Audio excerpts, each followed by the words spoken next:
Assalamualaikum warahmatullahi wabarakatuh. Selamat siang, hai, apa kabar semuanya? Bertemu lagi dengan saya Indarsi di dalam acara podcast Nurul Islam Group. Kali ini saya ditemani oleh narasumber kita yang sudah berkompeten dan ahlinya di dalam dunia pendidikan. Kita akan membahas seputar tentang dunia pendidikan ya teman-teman. Alhamdulillah di tengah-tengah kita telah hadir beliau Bapak Dr. Andes Haji Subhan Musin selaku Direktur Pendidikan Nurul Islam Group. Assalamualaikum Ustadz. Waalaikumsalam warahmatullahi wabarakatuh. Bagaimana kabarnya Tad? Alhamdulillah sehat, dohir, batin, senang semuanya lah pokoknya. Alhamdulillah. Kita manggilnya kayaknya lebih enak Bapak aja lah ya. Oh boleh, asal jangan om itu. Oh Om sama Lur ya. Pak, tentang di lembaga kita nih Pak, Nurul Islam Group, nama kita di luar sana sudah harum. Karena kita memang sudah lama ya, Nurul Islam Group itu dari semenjak saya masuk tahun 97 saya sudah ada gitu. Jadi di lembaga kita ini ada namanya lembaga pendidikan, Bapak. Bagaimana keberadaan pendidikan di Nurul Islam Group? Apakah merupakan independen yang unit atau menjadi bagian program unit yang ada? Mungkin Bapak bisa jelaskan kepada kita. Betul, memang jadi di Nurul Islam Group ini banyak unit ya. Untuk yang unit pendidikan ini alhamdulillah setelah awalnya itu memang dia tidak satu unit sendiri. Itu berawal ketika waktu itu ada RA itu didirikan tahun 2011. Kemudian setelah beberapa waktu kemudian sekitar kalau tidak salah itu tahun 2015 dengan beberapa masukan dari masyarakat agar supaya gimana kemudian di Nurul Islam itu disambil, karena waktu itu Islam yang paling terkenal itu di lembaga zakatnya. Baik. Jadi waktu itu memang berawal dari kelas Yasin Amanah, berawal dari situ sehingga Nurul Islam jadi booming, sehingga banyak masukan dari masyarakat bagaimana kemudian agar supaya Nurul Islam itu ada satu unit khusus yang mengelola pendidikan. Alhamdulillah kemudian seiring waktu berdirilah SD itu tahun 2015 ya. Kemudian 3 tahun kemudian itu disusul SMP. Jadi alhamdulillah sekarang pendidikan di Nurul Islam itu sudah merupakan satu unit sendiri. Jadi istilahnya kalau untuk jenjangnya itu sudah komplit ya, Bapak ya, dari RA, SD sama SMP. Betul. Apakah ada kemungkinan kita akan mendirikan yang lebih tinggi lagi, SMA misal? Ya, tidak bisa dipungkiri memang dari ini kan SMP sudah alhamdulillah tahun ini kita sudah berapa angkatan? Yang lulusan yang kedua. Oh, lulusan berarti kedua. Yang tamat kemarin itu angkatan yang kedua. Yang lulus kemarin maksudnya, tahun ini maksudnya. Berarti kalau pendaftaran tahun pelajaran 2022-2023 ini adalah angkatan ke-5. Nah, memang banyak wali santri ya memberikan masukan, menanyakan apa tidak ada kelanjutan jenjang berikutnya, apakah itu SMA atau SMK atau yang lain, sehingga karena banyak memang wali murid yang kepingin anaknya juga lanjutnya di situ. Oh baik. Jadi mohon doanya semoga dalam waktu yang tidak lama kita bisa merealisasikan untuk jenjang berikutnya. Amin. Nah, sepertinya contohnya ke SMA seperti itu. Oh iya. Baik Bapak, berarti kita insya Allah nanti all in one ya, dari yang tahap yang kecil, jenjang pendidikan yang dari PAUD ya Bapak ya, kita ada ya, PAUD atau TAAM ya? TAAM, kemudian RA, SMP, SD, SMP, SMA. Kemudian kita juga ada yang berbasis pondok pesantren ya Bapak ya. Apakah semua santri wali anak-anak yang sekolah di tempat kita yang SMP misal contoh itu mukim atau mondok? Mungkin bisa dijelaskan Pak. Ya. Perlu saya sampaikan memang kalau di angkatan pertama dan yang dua kemarin ya, yang sudah lulus berarti, karena memang baru meluluskan 2 kali. Angkatan pertama kedua itu memang dari kita di lembaga belum mewajibkan anak harus boarding, belum mewajibkan anak harus booking, karena waktu itu kita masih tapi alhamdulillah untuk angkatan ketiga, berarti angkatan ketiga itu yang sekarang kelas 8. Nah, yang sekarang kelas 8 atau kelas 2 SMP itu sudah kita mewajibkan mereka harus Booking. itu untuk yang anak-anak kita SMP. Cuma perlu juga saya sampaikan yang pondok ini kan nggak cuma anak SMP, karena di Poli juga ada yang dewasa.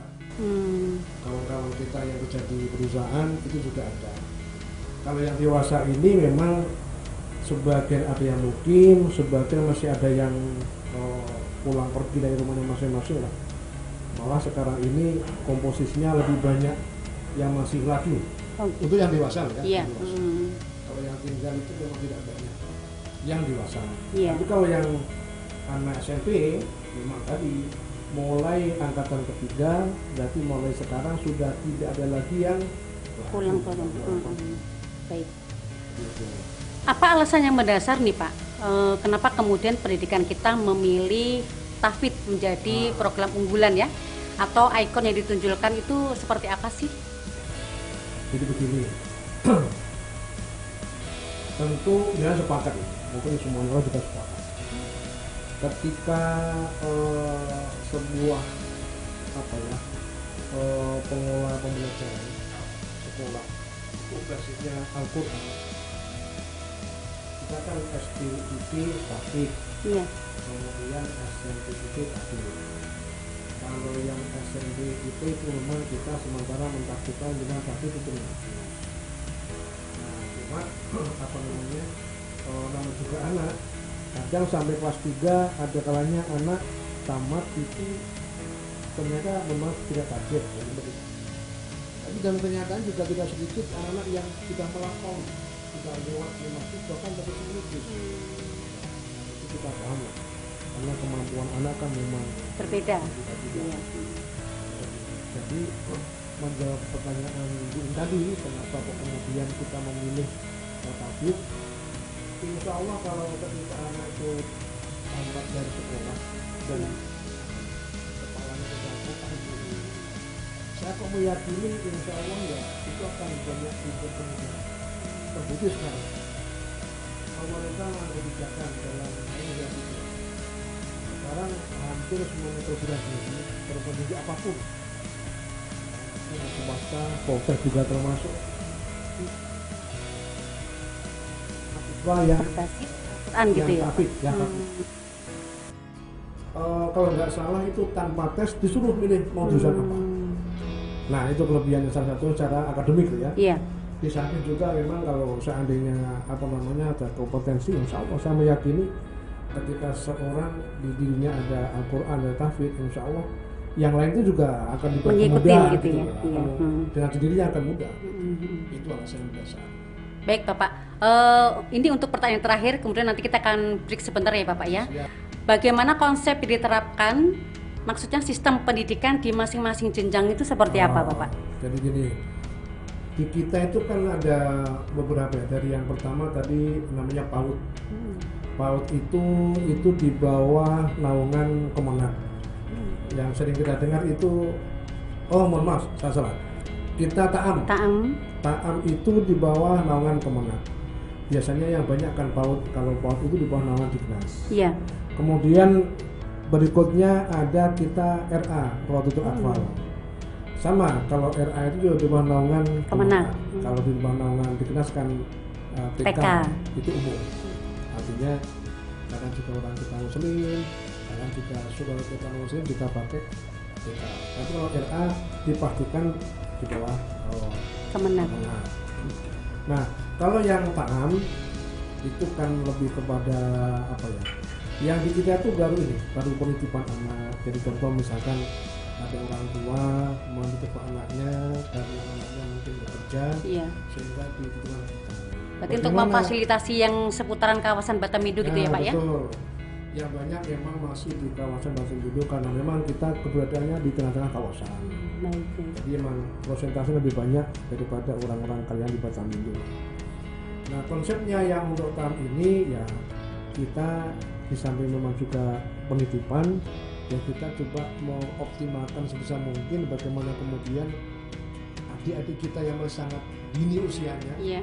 kan juga masih anak umur Di bawah 5 tahun ya Bapak ya? Iya. Dia masih nangis, masih ngomong, masih itu bagian daripada tugas kita. Iya. Itu yang untuk yang tahun. Kalau yang SD-nya, kalau yang SD ini sama dengan SMP, artinya unggulan kita juga tahfidz. Nah, kalau SD-nya ini memang tahfidznya itu sebagai apa ya, pemuloknya, muatan lokalnya, sehingga kita juga tekankan setidaknya anak itu untuk yang minimal 3 juz 30. Ya, alhamdulillah kemarin juga ada adik-adik kita yang meskipun masih SD, kemudian juga sudah hafal beberapa juz. Dan yang terakhir yang SMP, nah yang SMP yang tadi disampaikan tadi, jadi yang SMP ini memang target kita minimal itu memang 5 juz. Itu tadi yang seperti saya sampaikan tadi, namanya anak kan sangat varian ya kemampuan, kompetensi. Cuma karena juga namanya juga wali murid ya. Ada juga yang begini, kenapa sih anak saya kok belum seperti anaknya si A, padahal masuknya bareng. Si A tetangga saya sudah dapat 4 Sekian juz. anak saya kok masih 1 juz. Iya. Iya. Nah, ini kalau dikupas Panjang. Mohon maaf, Iya. kalau mau usaha belak-belakan gitu kadang juga bisa memang kompetensi. Iya. Ada faktor. Ada faktor yang lain, Iya. faktor X begitu ya. Iya. Mohon maaf, karena juga dari orang tua sendiri yang mungkin tidak lepas memudahkan Hmm. anaknya, masih kalau orang Jawa bilang masih bohong lah begitu. Iya. Nah, ada juga ada kalanya karena mohon maaf administrasi yang kurang lancar, Iya. itu juga sedikit banyak menjadi kendala si anak ketika menghafal pelajaran tahfidznya seperti itu. Ya, baik Bapak, kita break sebentar dulu. Nanti kita akan bahas selanjutnya yang lebih mendetil ya Pak. Saya tertarik nih dengan pokok bahasan yang tadi Pak. Setiap anak itu memang unik ya Pak. Ketika diberikan materi pelajaran itu nggak semua bisa menyerap.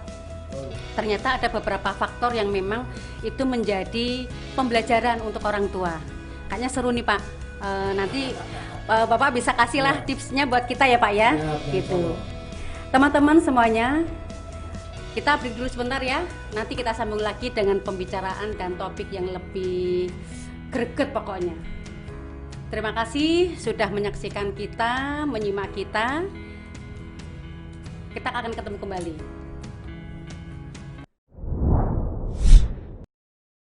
Kali ini masih membahas tentang seputar dunia pendidikan, bagaimana anak-anak santri, anak-anak di pondok pesantren Nurul Islam. Bapak, kalau yang santri kita ada adik-adik SMP IPS itu bagaimana pengaturan orang tua murid atau wali santri ketika mereka akan berjumpa gitu? Mungkin Bapak bisa jelaskan bagaimana skemanya? Ya, sebelum saya jawab ya, mungkin saya perlu saya sampaikan sedikit gitu. Iya. Konsep awal itu dulu setelah dilakukan kesepakatan dari kita sama pondok, awalnya untuk perpulangan itu kita buat per 1 semester. Baik. Jadi 1 bulan anak cuma pulang sekali. Waktu itu masukan dari Dewan Asatidz karena sebelumnya pulang itu per 3 bulan. Ternyata 3 bulan pulang mungkin 1-2 hari, pas begitu balik ternyata yang hasil dari analisa para asatidz, anak-anak ini banyak berubahnya. Jadi mulai dari karakter kebiasaannya, yang biasanya mungkin mohon maaf bicaranya hafalannya mungkin baik gitu ya. Ya saya tidak kemudian menyalahkan yang di luar sana, tidak gitu. Tapi realnya demikian. 3 bulan balik, kemudian balik lagi ke pondok, itu kadang-kadang hafalannya banyak yang hilang. pelajarannya banyak yang lupa, terutama masalah tahfidz. Nah, pada dasar ini kemudian disepakati pulangnya bukan per 3 bulan, tapi per 1 semester. Berarti 6 bulan gitu ya? 6 bulan. Mm-mm. Jadi setahun itu hanya pulang 2 kali. per semester. Tapi namanya program, tentu dalam perjalanan ada Kendala. Oh. Ternyata ini juga bukan sebuah solusi yang baik. Iya. Terbukti ketika anak kemudian pulang cuma 6 bulan sekali, itu yang namanya anak mungkin terlalu lama kali ya kepingin pulang. Iya. Kita nggak bisa pulang. Sekarang kan pulang atau mungkin sambar, kalau orang tua sambar itu yang tunggu bukan jajannya, bukan. Pasti gadget ya? Nah, kalau jajan hari-hari juga jajan. Iya. Banyak yang nikmat itu. Kalau seandainya sambar itu ketemu sama orang tua yang enggak juga, tapi ternyata memang sudah menjadi rahasia umum. Iya. Dan saya melihat ternyata memang hampir semua di mana dunia pesantren. Karena mohon maaf, saya juga punya anak yang di pesantren di Jawa sana, itu ada jadwal sambangan itu sebulan sekali. Tapi sama, yang ditunggu-tunggu itu bukan jajannya, tapi handphonenya. Nah, jadi ternyata ketika kemudian kita putuskan anak itu pulang 6 bulan sekali, Iya.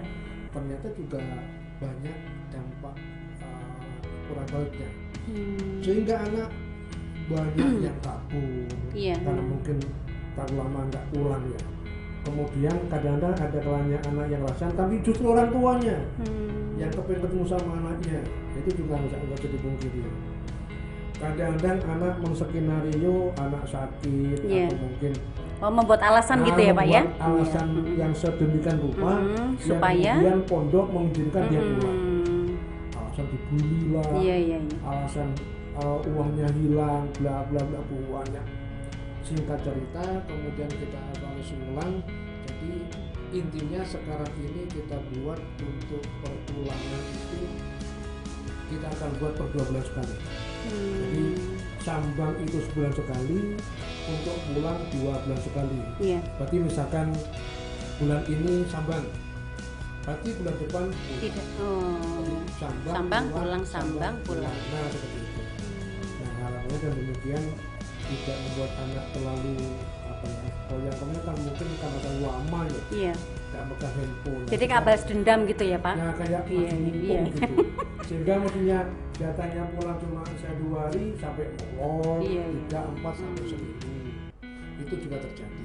Iya. Harapannya dengan kemarin juga dapat masukan dari manajemen, dari Dirut ya perlu dievaluasi ulang. Kalau sarannya memang juga jangan terlalu lama untuk pulang.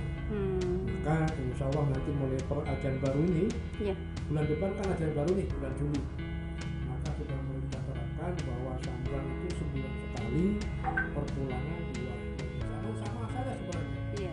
Bulan disambang, bisa pulang terus. Menarik yang apa Bapak sampaikan tadi tentang pembulian. Iya. Mungkin kalau bahasa dulu kita zaman-zaman sekolah ini kan senioritas ya. Yang kelas 1 di ini sama anak kelas 2, 3. Apakah di permondokan itu juga berlaku sistem yang seperti itu? Kalau berlaku itu namanya nggak mungkin dilakukan. Maksudnya terjadi gitu ya? Iya. Saya rasa kita nggak munafik ya. Kita pungkiri dan itu normatif juga kadang-kadang terjadi tidak saja di pondok kita. Iya. Saya rasa di mana-mana sebuah pendidikan yang situ ada asrama, mau sifatnya pesantren atau boarding, Iya. itu kita garis bawahi. Kalau boarding itu nggak sama dia pesantren, karena juga ada kalanya pengelolaan pendidikan, tapi di boarding berangkat pagi, sore pulang juga. Iya. Intinya begini, kita juga nggak bisa munafik, nggak bisa pungkiri yang seperti itu selalunya ada. Dan saya rasa tadi nggak cuma tempat kita, jadi kakak kelasnya yang sudah duluan ada, Iya. sehingga ketika ada adik-adiknya datang itu ya mereka merasa punya Wewenang, lebih, iya. wewenang lah bisa begini. Saya rasa itu di mana ada. Itu mungkin ada nggak Pak kayak semacam hukuman atau sek terapi dari musyrifahnya Itu. atau mungkin pengurus pondok Pak Yai gitu? Gimana itu Pak? Jadi begini, kita itu kan ada istilah pendamping. Iya. Jadi pendamping santri. Pendamping santri itu kalau kemarin kita buat per satu kamar itu satu pendamping. Baik. Nah, cuma kemarin itu jujur kendalanya pendamping kadang-kadang masih merangkap dengan ngajar. Sehingga konsen dia seorang pendamping itu sebagian paruh waktu, paruh tenaga, paruh pikirannya Terpecah. sehingga kurang fokus ke pendampingan. Maka lagi-lagi setelah kita evaluasi mulai tahun ajaran baru besok ini pendamping khusus pendamping, asatid ngajar khusus asatid.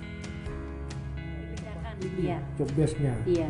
Dengan demikian harapannya masing-masing bisa optimal. Yang ngajar juga bisa fokus dengan ngajarnya, yang pendamping juga bisa fokus dengan pendampingannya, termasuk antisipasi yang Bu Ini sampaikan tadi, ada pembulian ya. Nah, seperti itu. Tapi sejauh ini, sejauh yang kita amati, apa ya bahasanya agak halus apa ya? Pembulian tadi masih dalam taraf wajar lah. Artinya tidak sampai kemudian yang membahayakan. Kalau contoh ada yang memang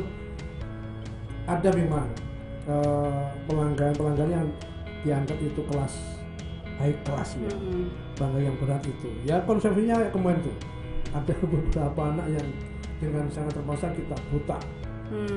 Tapi itu sudah komitmen dengan wali santri loh. Artinya ketika kita melakukan takzir istilahnya ya, hukuman bukan takzir ke santri, itu wali santri sudah sudah mensepakati, Bu, anak sampean begini, salah satu sebagai bentuk edukasi dari kami buta. Dan itu membuat mereka jera tidak? Sepenuhnya memang tidak, tapi setidak-tidaknya dari 10 anak, saya meyakini dari 60-70% itu ada efek jerah. Meskipun juga nggak bisa pungkiri yang 30 berulang lagi ya. Ini apa? Malah bangga dibuta. Ya gimana? Kan tidak anak. Tapi kita kan juga nggak boleh jengah ya. Kita juga nggak boleh menyerah karena bagaimanapun anak-anak seusia SMP itu kondisi kan masih labil ya Pak ya. Masih labil betul. Usia kepingin eksplorasi. Dapat jati diri. Pengen diakui sama saya lah gitu. Baik Bapak, tentang pengelolaan ini manajerial ya, manajemennya untuk yang pendidikan. Dalam setiap pengelolaan pendidikan tentu selalu ada kendala Bapak.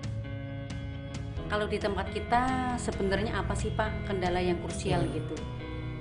Mungkin kalau tulisan bukan kendala kan, tapi tantangan yang membuat kita termotivasi gitu lah. Karena ketika mindset itu sudah kita rubah, yang tadinya tantangan, kendala menjadi motivasi.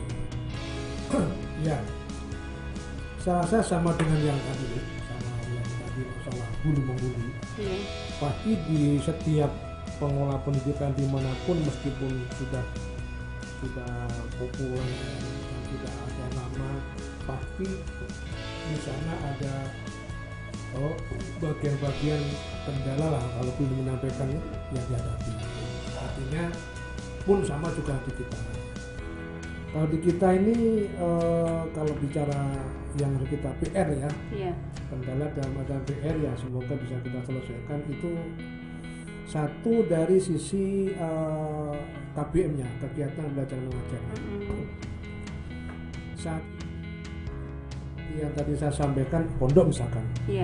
Untuk SDM kendala kita memang masih secara kuantitas, secara jumlah masih ada keterbatasan SDM sehingga kadang-kadang satu SDM itu 3-in-1 ya, tugas ini, tugas ini. Double job gitu ya Pak? Double job ini kadang-kadang membuat target itu tidak tercapai. Makanya secara perlahan kita akan mencoba setiap penugasan ini ya satu orang sehingga lebih fokus. Jadi dalam progres kita semoga sih tahun akan bagus sudah tidak lagi seperti itu. Artinya dari si SDM. Kemudian masih bicara SDM, saya tidak mengatakan kendala. Tapi memang sudah kita programkan apa itu upgrade kompetensi untuk para asatidnya ya. Baik itu yang formal atau yang non formal. Kita ada dua nih. Ada formal, pondok yang tadi saya sampaikan pondok dewasa kan non formal. kayak PPQ. Iya. PPQ di Batu Gali Tar Samsul itu kan non formal nih. Yang formal seperti A, SD, SMP itu formal. Dari yang formal atau non formal kita mencoba untuk mengupgrade SDM-nya, guru-gurunya. Ya harapannya bisa, kalau insya Allah kalau kompetensi guru itu tambah, saya yakin juga bisa Lebih bagus anak-anaknya gitu. satu itu. Yang kedua ini kendala kita memang kita nggak bisa pungkiri karena ini kali ya, kawasan kita kan masih terbuka. Iya. Biasanya kalau di pondok kan bikin balok gini, sehingga santri itu nggak bisa Keluar. kemana-mana. Iya. Cuma ada satu gate, Iya, di satu. situ ada sapang. Iya. Itu. Iya. Kalau kita kan memang masih Melalui akses banyak gitu ya di Pak tengah ya. hutan. Iya. Jadi ini sedikit banyak juga menjadi kendala kita dalam sisi controlling. Kadang ya meskipun kita sudah mati-matian ya pendamping Iya. anak, kadang anak dijaga di atas, turun ke bawah, Iya. dengan alasan tidak ada air. Tapi alhamdulillah sekarang sudah ada yang tandon air itu, Iya. itu sudah sedikit banyak juga mengurangi anak yang kemana-mana. Tapi masih terbuka. Sebab misalkan di depannya pengasuh bapak masuk Iya. kasih pagar misalkan digembok gede, tapi kan masih bisa lewat kemana-mana. Iya, di belakang tuh ya masih ada ini Jadi lewat. memang kadang juga ada anak kabur tengah malam lewat hutan ya gimana. Kadang ada juga pernah yang beli sesuatu yang itu juga dilarang kayak rokok juga dilarang. Jadi semua sekarang nggak ada lagi lah. Iya. Itu salah satu kendalanya dari sisi sarana lah. Tapi kita juga tidak boleh kehilangan akal. Iya. Tapi juga kita berusaha bagaimana kemudian meskipun tempatnya seperti itu juga bisa safety gitu. Iya. Harapannya ke depan semoga untuk controlling anak-anak lebih bisa terjaga ya Pak ya. Ya, betul. Baik teman-teman semuanya, kita break dulu sebentar, nanti akan dilanjut kembali.